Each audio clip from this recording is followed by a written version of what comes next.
I was born in Connecticut about 30 years ago. My name is David Innes. My father was a wealthy mine owner. When I was 19, he died. All his property was to be mine when I had attained my majority, provided that I had devoted the 2 years intervening in close application to the great business I was to inherit. I did my best to fulfill the last wishes of my parent, not because of the inheritance, but because I loved and honored my father. For 6 months, I toiled in the mines and in the counting rooms, for I wished to know every minute detail of the business. Then Perry interested me in his invention. He was an old fellow who had devoted the better part of a long life to the perfection of a mechanical subterranean prospector. As relaxation, he studied paleontology. I looked over his plans, listened to his arguments, inspected his working model, and then, convinced, I advanced the funds necessary to construct a full-sized, practical prospector. I shall not go into the details of its construction. It lies out there in the desert now, about 2 miles from here. Tomorrow you may care to ride out and see it. Roughly, it is a steel cylinder 100 feet long and jointed so that it may turn and twist through solid rock if need be. At one end is a mighty revolving drill operated by an engine which Perry said generated more power to the cubic inch than any other engine did to the cubic foot.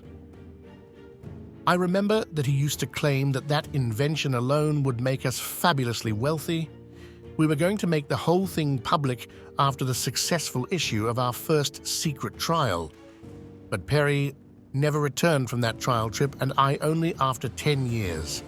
I recall, as it were, but yesterday, the night of that momentous occasion upon which we were to test the practicality of that wondrous invention. It was near midnight when we repaired to the lofty tower in which Perry had constructed his iron mole, as he was wont to call the thing. The great nose rested upon the bare earth of the floor.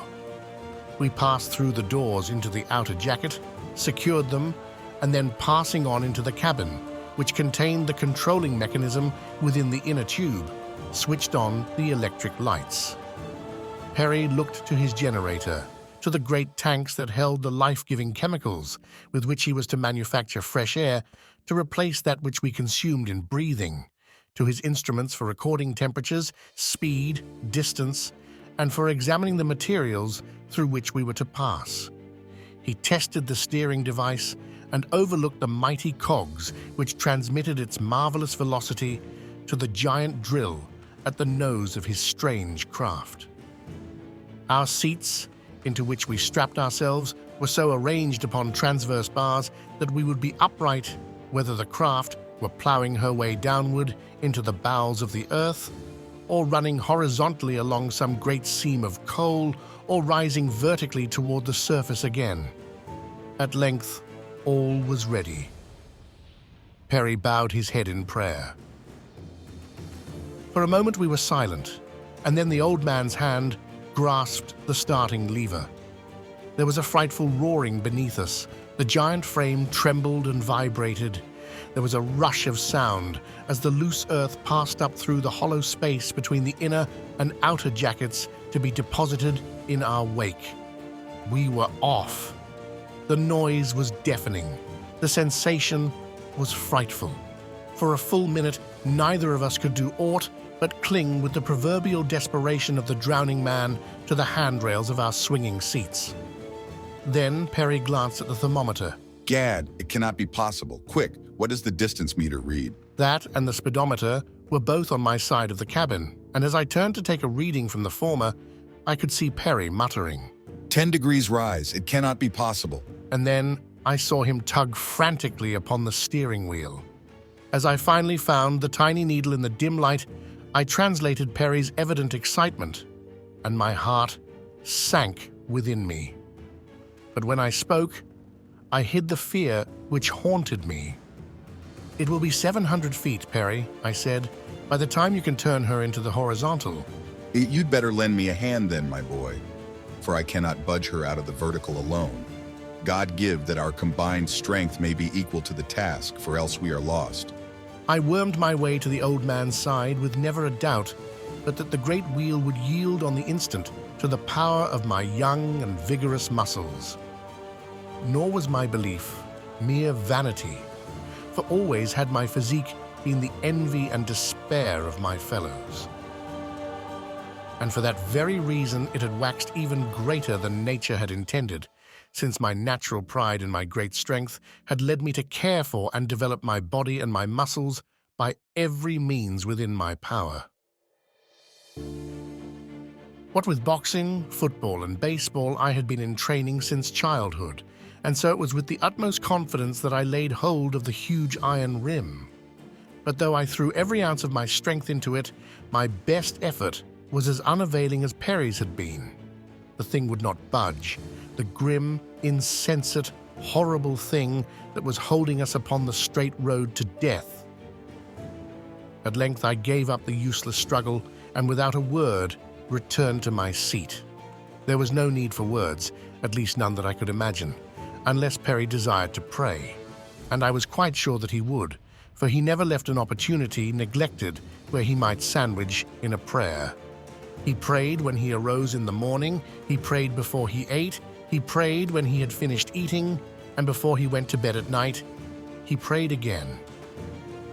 In between, he often found excuses to pray, even when the provocation seemed far-fetched to my worldly eyes.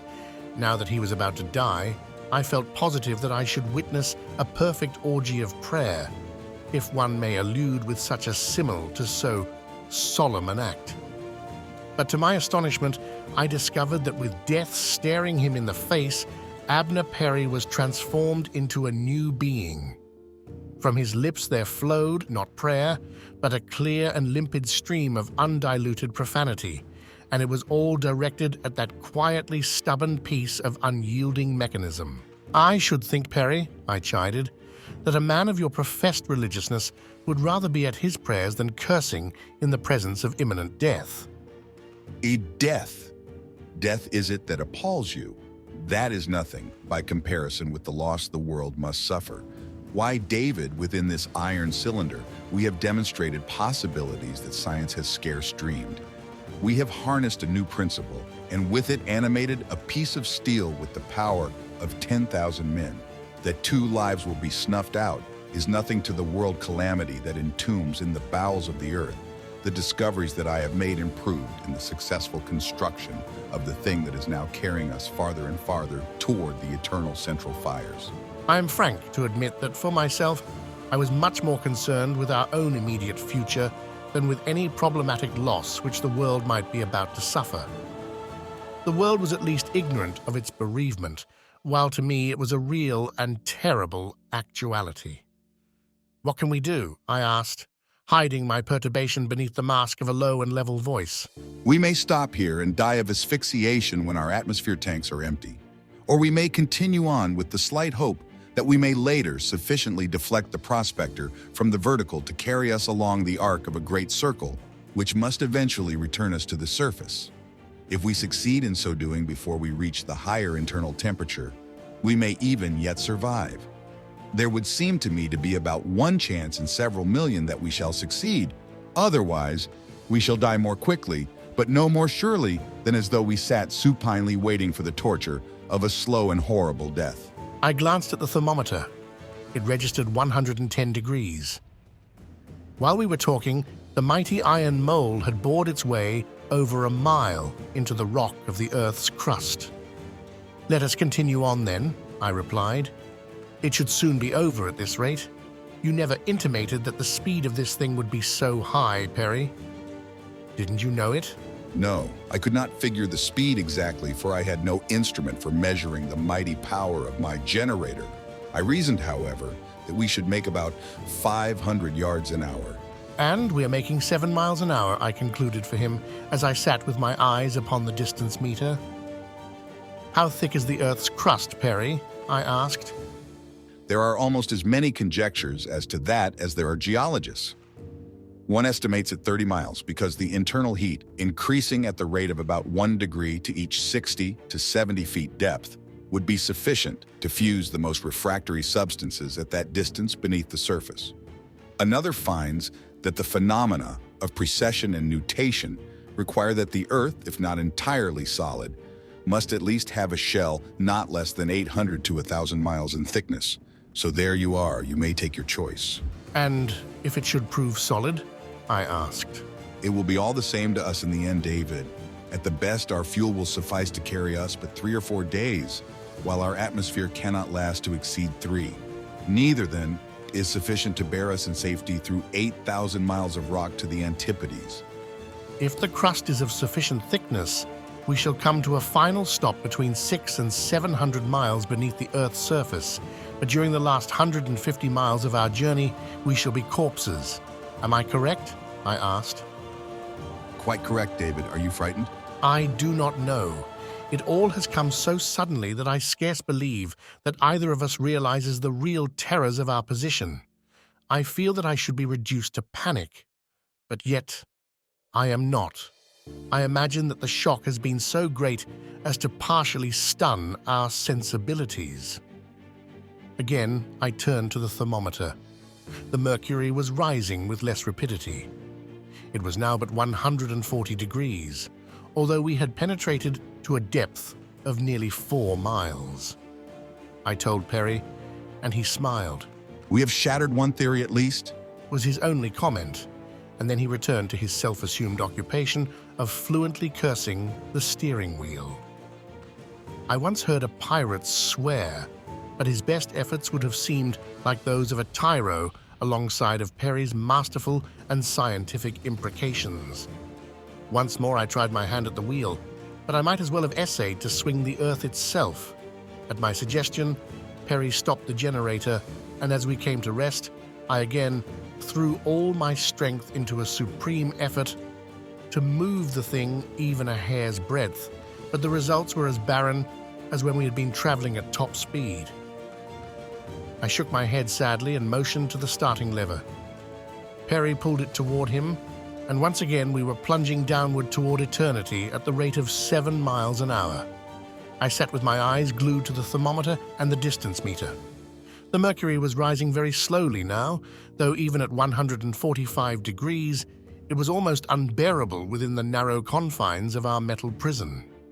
About noon, or 12 hours after our start upon this unfortunate journey, we had bored to a depth of 84 miles, at which point the mercury registered 153 degrees F.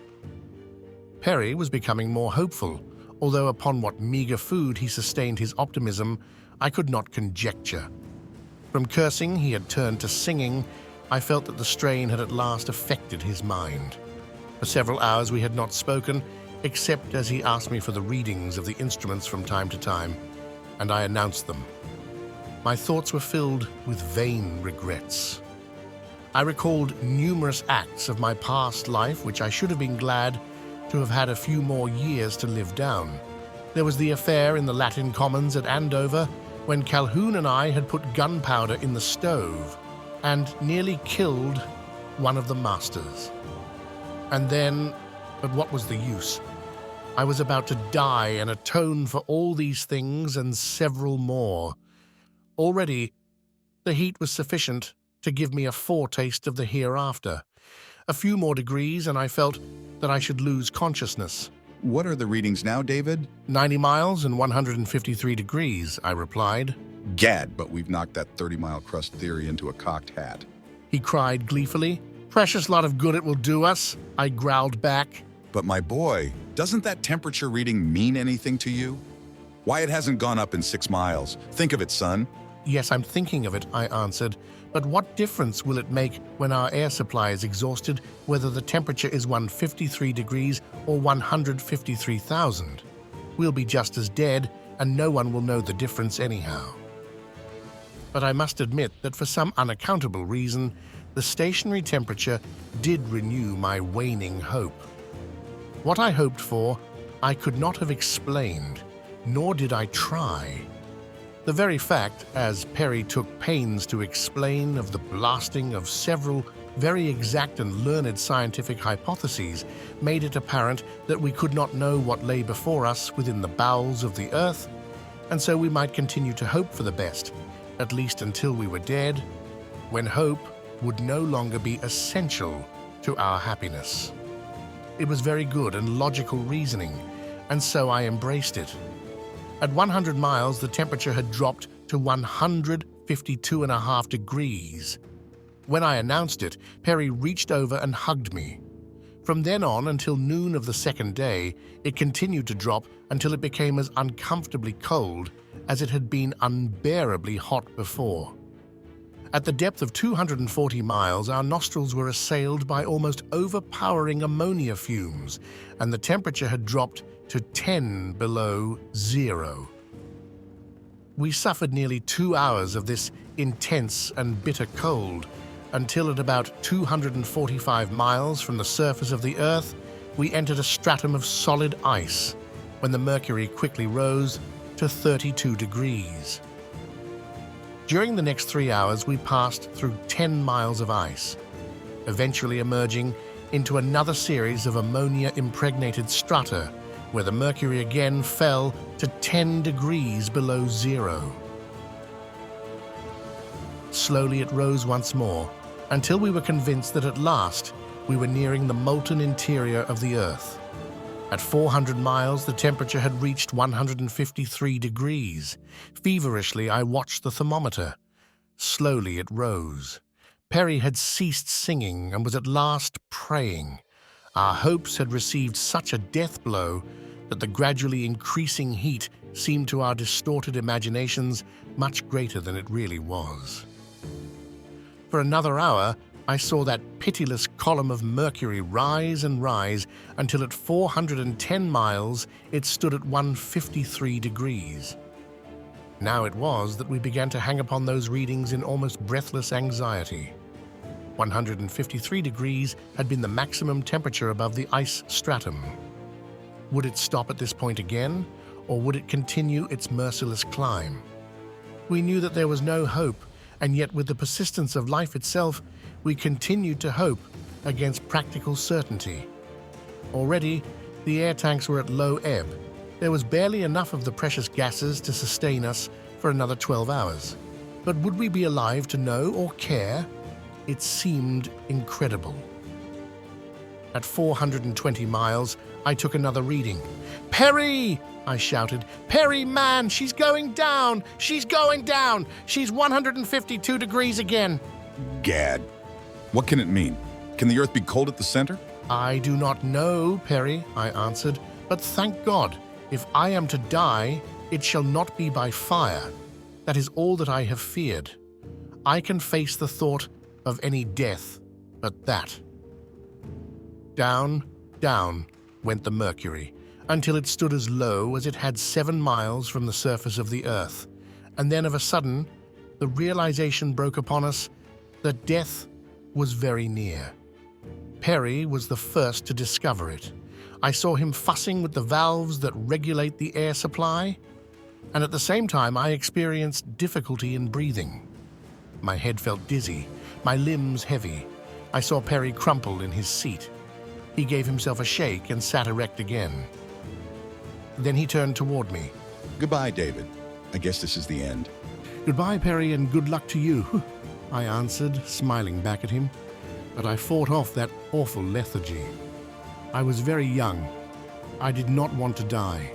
For an hour, I battled against the cruelly enveloping death that surrounded me upon all sides.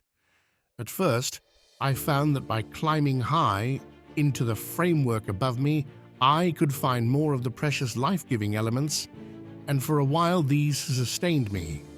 It must have been an hour after Perry had succumbed that I at last came to the realization that I could no longer carry on this unequal struggle against the inevitable. With my last, flickering ray of consciousness, I turned mechanically towards the distance meter. It stood at exactly 500 miles from the Earth's surface, and then, of a sudden, the huge thing that bore us came to a stop. The rattle of hurtling rock through the hollow jacket ceased. The wild racing of the giant drill betokened that it was running loose in AIR, and then another truth flashed upon me. The point of the prospector was above us.